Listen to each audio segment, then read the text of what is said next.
11 দলের সমাবেশ হলো গতকাল। নেতারা দিন বদলের কথা বলছেন। একটা ড্রোন ফুটেজ দেখলাম, বিস্মিত হলাম। এটাই কি তবে দিন বদলের সনদ? এভাবেই কি তারা নতুন বাংলাদেশকে দেখতে চান? সাজানো গোছানো, কার্পেটে মোড়া সেই মঞ্চে একজন নারীরও স্থান হলো না কেন? এটা কি কেবল কাকতালীয়, নাকি এর ভেতরে লুকিয়ে আছে কোনো প্রতীকী বার্তা? এটা কি তাদের রাজনৈতিক সংস্কৃতির দৃশ্যমান প্রকাশ?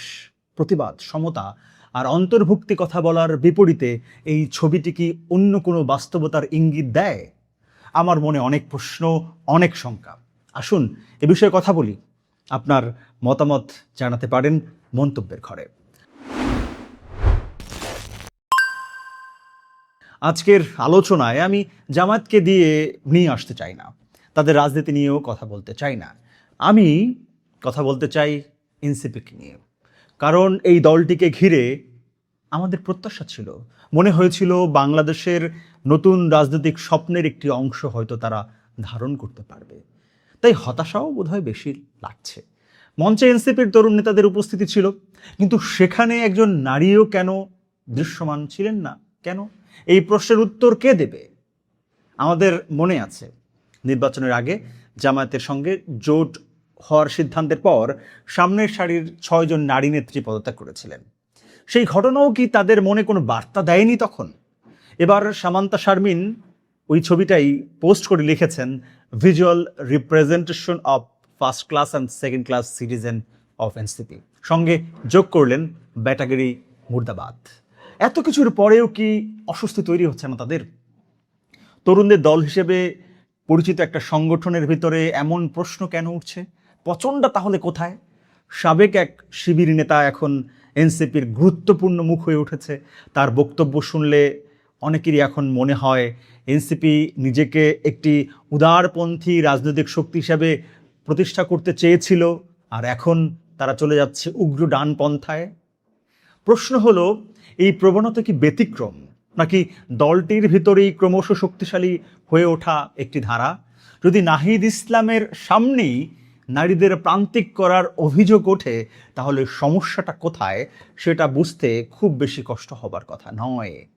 অবশ্য এনসিপি যদি মনে করে এভাবেই চলবে, সেটি তাদের সিদ্ধান্ত।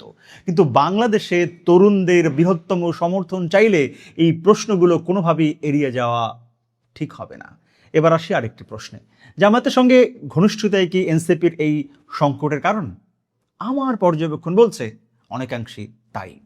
নারীদের অংশগ্রহণ এবং প্রতিনিধিত্বের প্রশ্নে যে দৃষ্টিভঙ্গি আমরা দেখছি, এর পেছনে জামায়াতের প্রভাব রয়েছে বলেই অনেক বিশ্লেষকই নানা সময় মনে করেছেন।